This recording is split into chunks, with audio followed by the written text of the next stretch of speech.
you want to point to Draymond Green and his behavior with officials, that's a different subject, and certainly that has to get under control.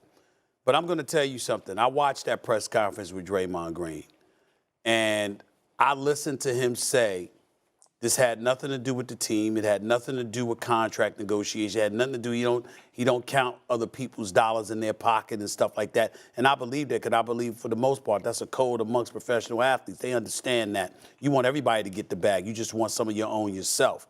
But here's the deal.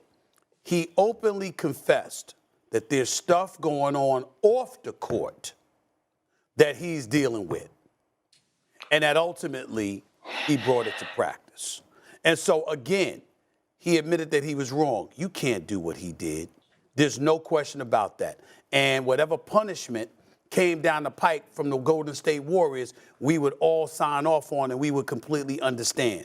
He had no choice but to man up and own that because that was excessive. And you are right, Kendrick, when you talk about a lot of cats throughout the league talking about they wouldn't forgive him. I don't know if Jordan Poole will ever forgive him. You might talk to him. You might be cordial. Y'all teammates and what have you. But he damn near knocked him out. I mean, he damn near knocked him out. He caught him flush, leaning right hand, straight right, buckled his legs, whatever. He rattled him big time. And if Draymond hadn't fall into him, I think that Jordan Poole would have been flat on his back. I mean, it was a vicious, vicious blow. And so when you look at it from that perspective, it's hard to come back from that. But I'm going to tell you where it gets interesting. Golden State's got to re-sign 2 people. 3 people looking to get re-signed. The 3 people looking to get re-signed is Jordan Poole, Andrew Wiggins, and Draymond Green. I can tell you right now, Wiggins and Poole are a priority. I can tell you right now that Draymond Green is expecting this to be his last year in Golden State. Now, he want to be a Laker. He ain't going to tell anybody that, but don't think I don't know. He'd prefer to be a Laker if he got to leave Golden State. But he's looking for a payday. He's going to get $25 million this year. He got a player option for $24 million next year. The Warriors are probably hoping he don't opt in because they'd have to pay him on top of the cats that they know they got to pay in Poole and Wiggins. And so because of that, this year, I think is very, very salvageable.